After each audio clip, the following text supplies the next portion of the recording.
মুসা আলাইহিস সালামকে যখন ফেরাউন শিশুকালে পরীক্ষা করতে চেয়েছে যে আসলে ও আমার দুশমন কিনা, এক পাশে রাখছে স্বর্ণ আর এক পাশে রাখছে আগুন।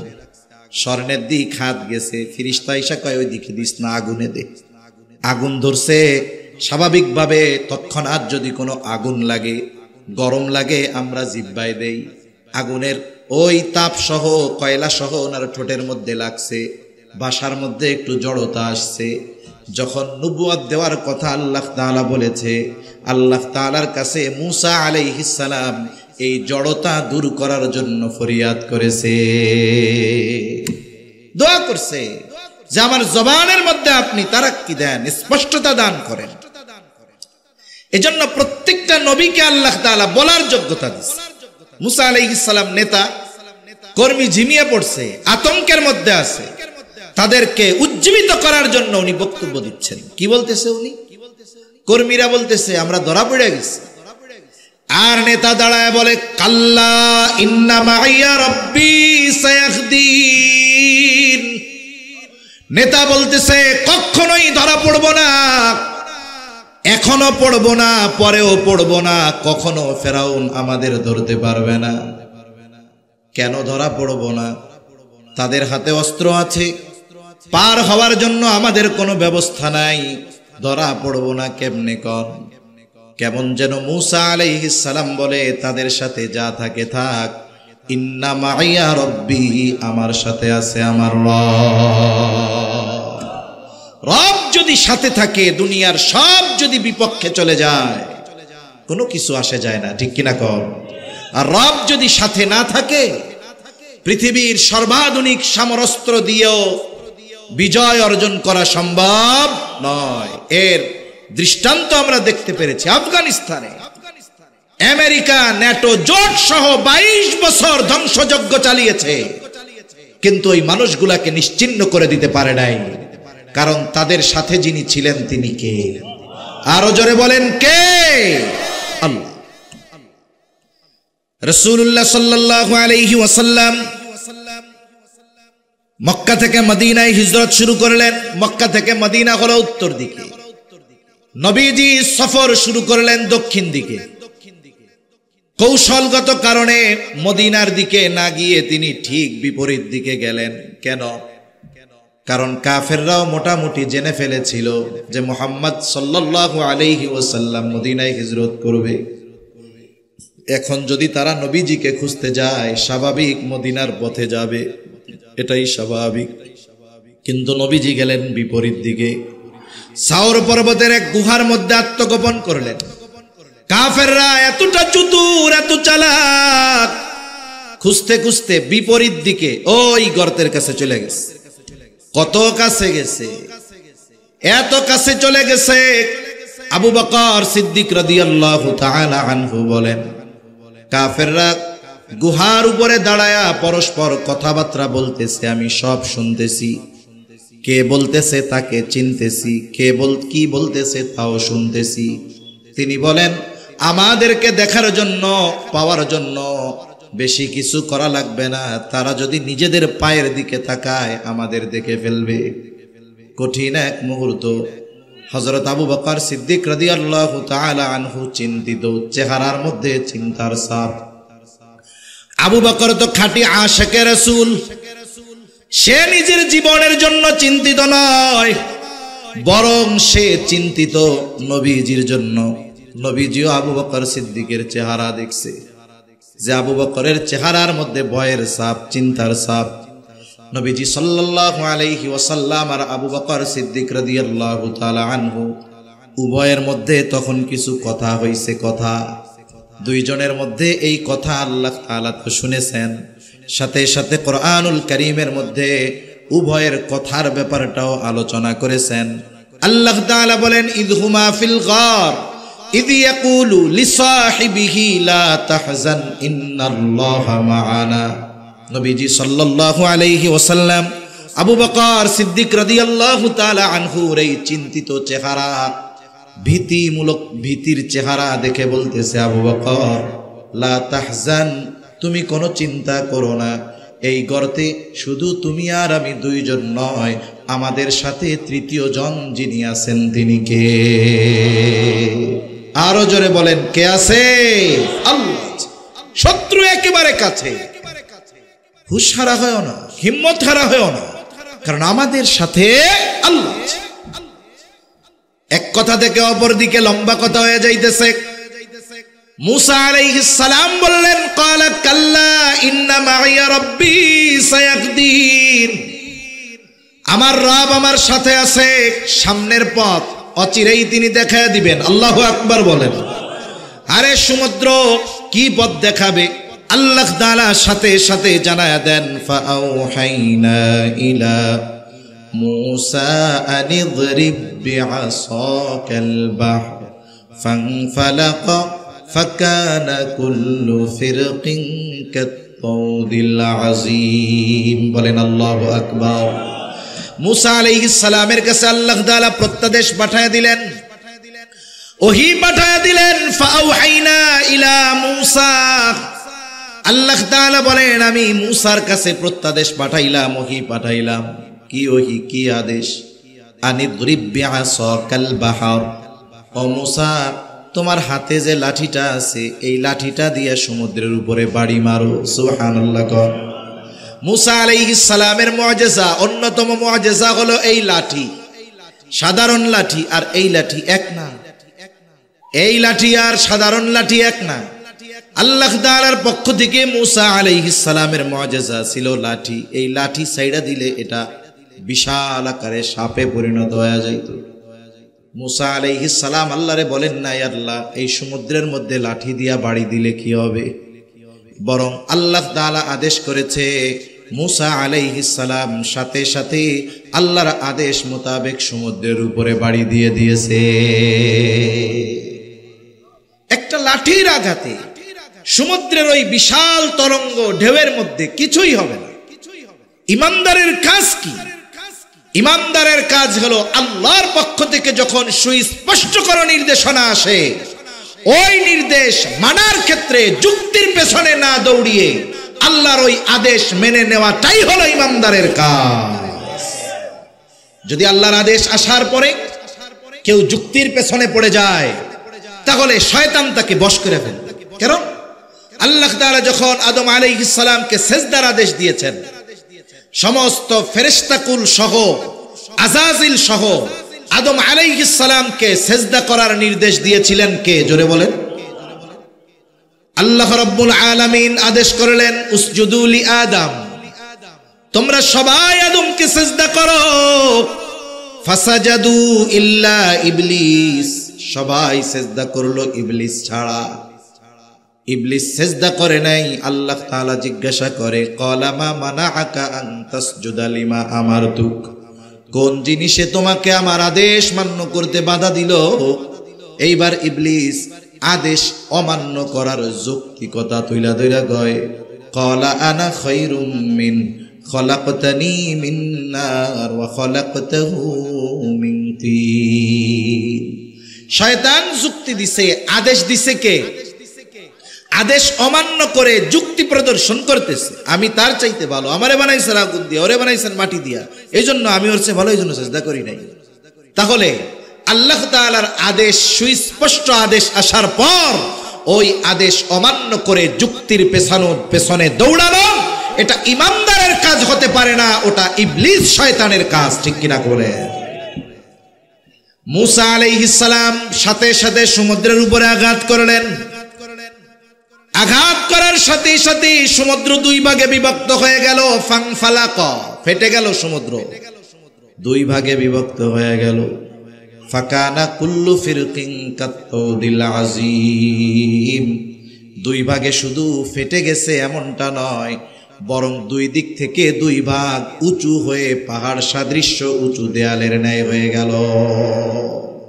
যখন দুই দিকে সরে গেছে, মধ্যে ফাঁকা। মধ্যে কি বলেন? ফাঁকা।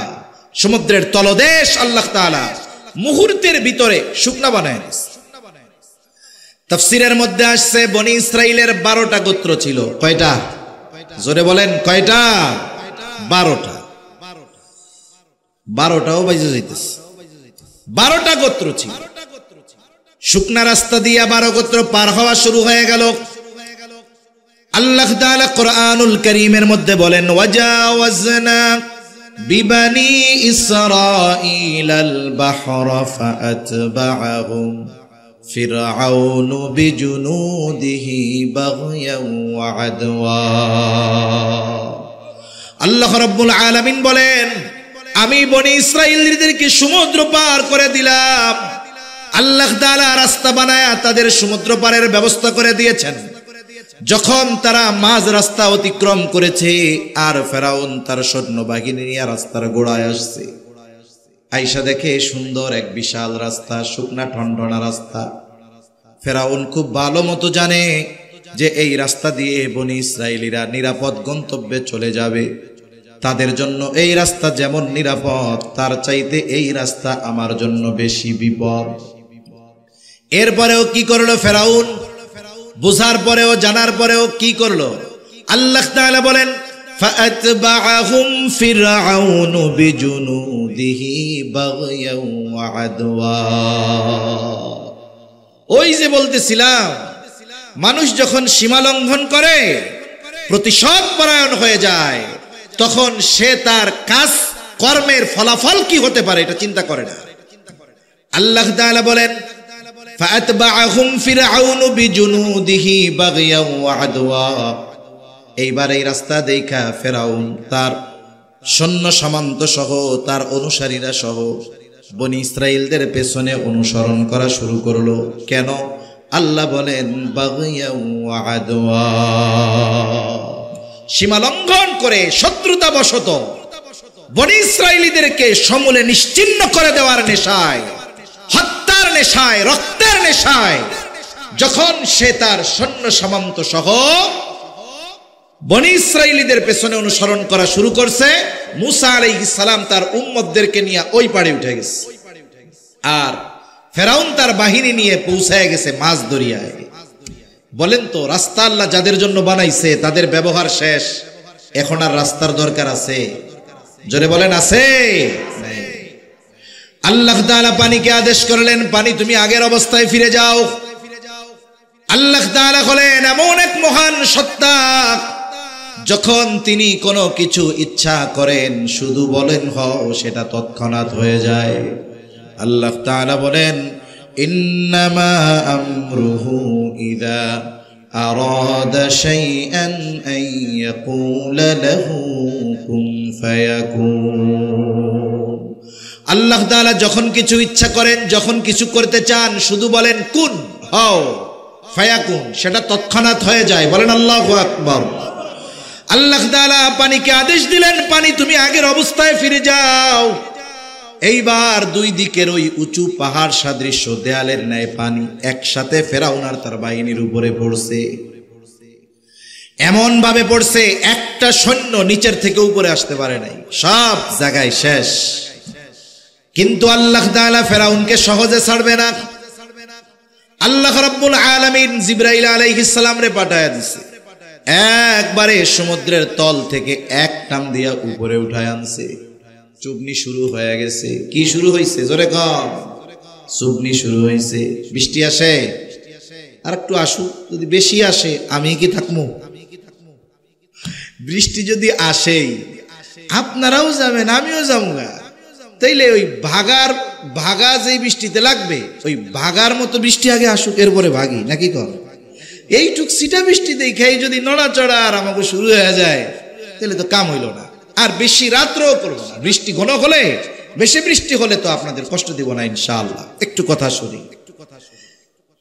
এবার সমুদ্রের তলদেশ থেকে এক টানে ফেরাউনের উপরে উঠে আনছে। চুবনি শুরু হয়েছে। আমাদের দেশে মাঝে মধ্যে মুরগিরে জিমানিতে ধরে, দেখছেন না? জিমানি সহজে যায় না, তখন মুরগিরে ধরে নিয়ে পানির মধ্যে চুবনি মারে। যেমন 10 চুবনি খাওয়ার পরে মুরগির ওম ভাঙা যায়, মুরগি এক ঝাড়া দিয়া কয়, এখন আমি ঠিক হয়ে গেছি। যখন জিবরাইল আলাইহিস সালামের চুবনি শুরু হয়ে গেছে, ফেরাউন বুঝতে পেরেছে আমার খোদাইগিরি শেষ। এখন সেই ঈমান আনার ঘোষণা দিচ্ছে। সে আল্লাহ তাআলা কোরআনুল কারীমের মধ্যে বলেন, হাত্তা ইযা আদরাকাহুল গরক ক্বালা আমানতু আন্নাহু লা ইলাহা ইল্লাল্লাযী আমানাত বিহি বানু ইসরাঈলা ওয়া আনা মিনাল মুসলিমিন। ফেরাউন এবার বলে আমি ঈমান আনলাম আল্লাহ ছাড়া কোনো ইলাহ নাই। বনি ইসরাইল যার উপরে ঈমান এনেছে আমিও তার উপরে ঈমান আনলাম। আমি তো মুসলমানদেরই একজন। এত সুস্পষ্ট ঘোষণা, ঈমান আনার এই ঘোষণা দেওয়ার পরেও বলেন তো আল্লাহ তাআলা ফেরাউনের ঈমান কবুল করেছে নাকি? আরো জোরে বলেন, করেছে নাকি? কেন করে নাই? কারণ 3 সময় পর্যন্ত আল্লাহ তাআলা বান্দার ঈমান আর তাওবা কবুল করে। 1 নাম্বারটাই বলে কিয়ামতের আগে একবার পশ্চিম দিগন্তে সূর্য উঠবে। এখন তো পশ্চিমে সূর্য ডুবে, কিয়ামতের আগে একবার পশ্চিম দিকে সূর্য উঠবে। যেই দিন পশ্চিম দিকে সূর্য উঠবে ওর আগের রাতটা হবে অনেক লম্বা রাত। মানুষেরা, বাচ্চারা কান্নাকাটি করবে, গরু ছাগলগুলো আওয়াজ করতে থাকবে। দীর্ঘ রাতের অবসান ঘটবে পশ্চিম দিক দিয়ে সূর্য ওঠার মাধ্যমে। কিছু দূর উঠবার পর আবার সূর্যটা পশ্চিম দিকে ডুবে যাবে। এরপর থেকে যথারীতি পূর্ব দিক দিয়ে আবার সূর্য উঠবে। নবীজি সাল্লাল্লাহু আলাইহি ওয়াসাল্লাম বলেন ওই পশ্চিম দিক দিয়ে সূর্য ওঠার আগ পর্যন্ত আল্লাহ তাআলা বান্দার ঈমান আর তাওবা কবুল করবে। ওর পরে যদি কেউ ঈমান আনে, তাওবা করে, তার ঈমান আর তাওবা আল্লাহ কবুল করবে না। 2 নাম্বার সময় বলে গজব আসার আগে যদি ঈমান আনে আল্লাহ ঈমান কবুল করে।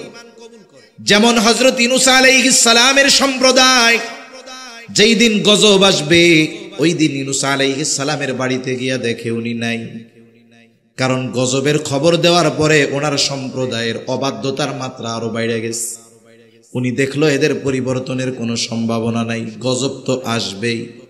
আবার আল্লাহ তাআলা অতীতের অবাধ্য জাতিকে গজব দেওয়ার আগে ওই এলাকায় যাকে নবী হিসাবে আল্লাহ প্রেরণ করে দেন, নবীকে আগে নিরাপদ জায়গায় সরাইতেন, এরপরে আল্লাহ গজব দিতেন।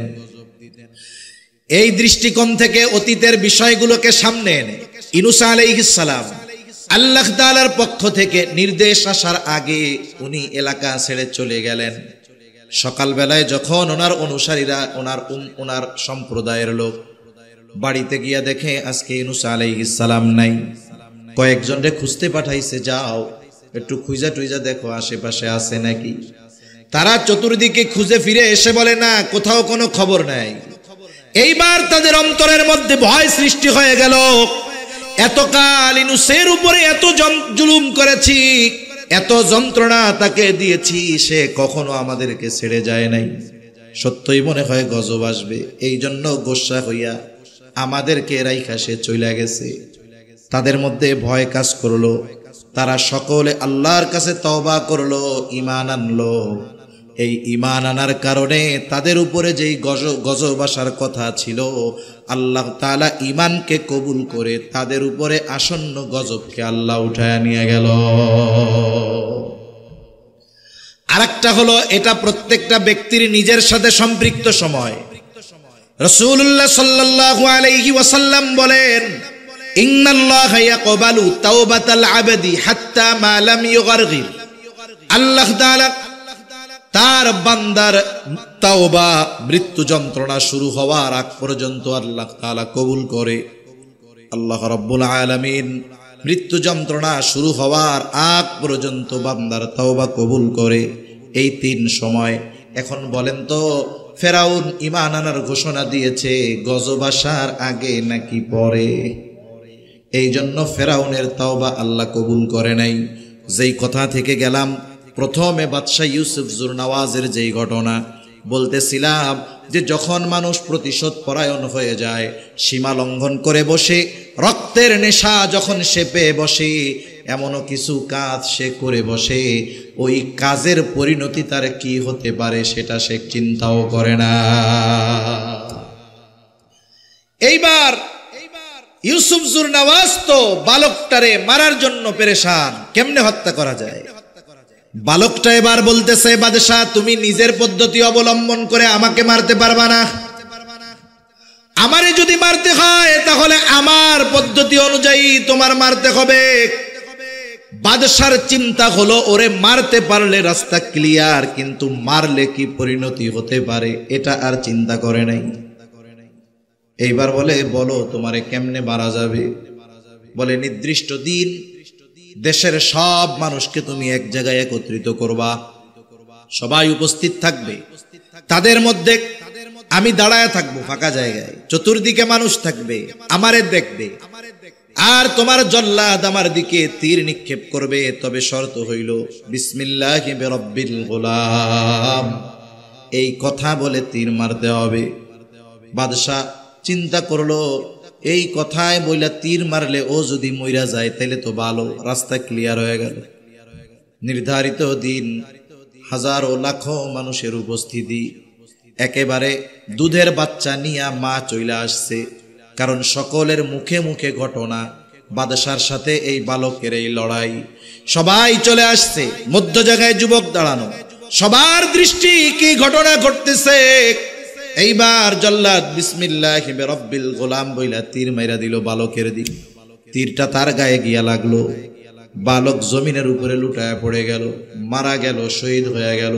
তীর মারছে কি বইলা? বলে, আল্লাহর নামে তীর মারতেছি। বলে, কোন আল্লাহ?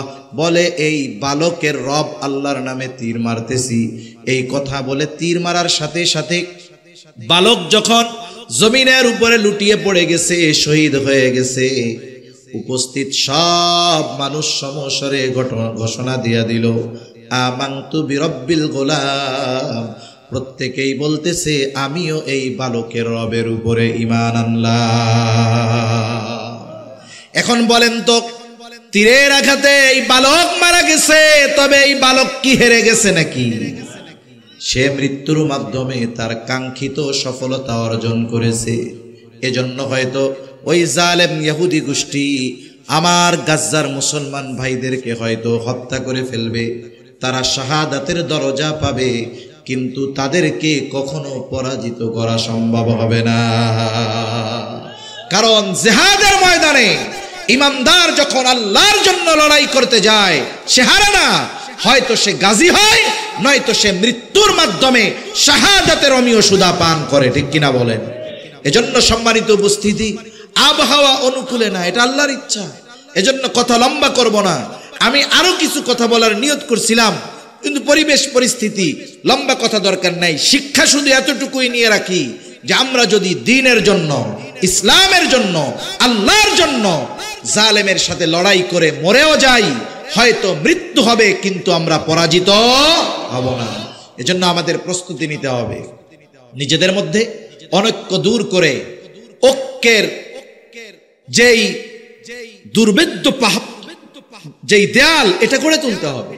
আমাদের মধ্যে যেই অনৈক্যের বীজ, এটাকে উপড়ে ফেলতে হবে, ঐক্যের বীজ বপন করতে হবে। আমরা এক কালিমার ভাই, 250 কোটি মুসলমান, আমরা যদি আল্লাহর জন্য, দ্বীনের জন্য একত্রিত হই, আমরা যদি আওয়াজ তুলি, আমরা যদি লড়াইয়ের জন্য প্রস্তুত হয়ে যাই, কারণ আমরা তো জানি, আমরা যদি জিহাদের ময়দানে, যুদ্ধের ময়দানে আল্লাহর জন্য লড়াই করে মরে যাই, আমরা হেরে যাব না। ঠিক কিনা বলেন? ওরা সম্পদের জন্য, টাকার জন্য, ক্ষমতার জন্য লড়াই করে, আর ইমানদার আল্লাহর জন্য লড়াই করে, এবং এই জন্যই তারা জিতলে গাজী, মরলে হয় শহীদ। ঠিক কিনা বলেন? এজন্য সম্মানিত উপস্থিতি, ইসরায়েল গাজার উপরে অমানবিক যেই নির্যাতন চালিয়ে যাচ্ছে, এই পৃথিবীর যত দেশ আছে তাদের মধ্যে ইসরায়েলকে যারা সর্বোচ্চ সমর্থন দিয়ে সহযোগিতা করতেছে অস্ত্র দিয়ে, ওই ইসরায়েলের দোসর আমাদের চতুর্দিকে, 3 দিকে আছে না নাই? জোরে বলেন, আছে না নাই? এজন্য আমাদেরকে এবং আমাদের আগামী প্রজন্মকে এই নব্য ইসরায়েলি যারা আছে, এদের সাথে হয়তো লড়াইয়ের ময়দানে যাওয়া লাগতে পারে। এজন্য এখন থেকেই মানসিকভাবে আমরা নিজেরা ও আগামী প্রজন্মকে প্রস্তুত করব, তো ইনশাআল্লাহ। আল্লাহ সুবহানাহু ওয়া তাআলা তৌফিক দান করেন, সকলে বলি আমিন। আল্লাহ তাআলা, আল্লাহ রাসূল সাল্লাল্লাহু আলাইহি ওয়াসাল্লাম বলেছেন, কিয়ামতের আগে কাফেররা তোমাদেরকে ঘিরে ধরবে। কেমনে? বলে, যেমনি ভাবে খাবারের দিকে মানুষ চতুর্দিকে ঘিরে খাবারকে গ্রাস করে নিতে চায়, ওই রকম ভাবে কাফেররাও তোমাদের গ্রাস করে নিতে চাবে। সাহাবায়ে কেরাম বলল, ইয়া রাসূলুল্লাহ, আমরা কি সংখ্যায় তখন কম হব? নবীজি বললেন, না, কম হবা না। তবে কেন এরকম অবস্থা হবে? দুইটা জিনিসের কারণে। একটা হলো তোমাদের মৃত্যুর ভয় আর দুনিয়ার মহব্বত। এই দুইটা কারণে তারা তোমাদের উপরে চেপে বসবে। এজন্য আমরা আল্লাহর জন্য মৃত্যুকে এটা আমাদের জন্য সৌভাগ্যের বিষয় মনে করব, আর দুনিয়া উপার্জন করব ঠিক বৈধভাবে, কিন্তু এই দুনিয়ার উপার্জন করতে গিয়ে আল্লাহর হুকুম আহকাম এগুলোর অমান্য আমরা কখনো করব না। এই দুইটা বিষয় যদি আমরা ঠিক রাখতে পারি, মুসলমান যদি সংখ্যায় কম হয়, যারা মৃত্যুকে ভয় পায় না, তাদের সামনে যদি অস্ত্র নিয়ে কাফের মুশরিক চলে আসে, তাদের কোনো টেনশন নাই। কিন্তু যদি আমরা মৃত্যুকে ভয় পাই, তাহলে আমরা পিছু হটবো, তাহলে আমাদের উপরে আল্লাহ তাআলা লাঞ্ছনা চাপিয়ে দিবে, বঞ্চনা চাপিয়ে দিবে, জুলুমের শিকার হতে হবে। আর যদি দাঁড়িয়ে যেতে পারি, ইনশাআল্লাহ সংখ্যায় যত হোক ওরা পিছু হটবে ইনশাআল্লাহ। আর এরা যত জুলুম করুক না কেন, চূড়ান্ত বিজয় মুসলমানদের হবে, এটা আল্লাহর ঘোষণা, আল্লাহর রাসূলের ঘোষণা। আজ অথবা কাল হয়তো সেই বিজয় আমরাও দেখতে পারি, না হলে আমাদের পরবর্তী প্রজন্মের মাধ্যমে হবে।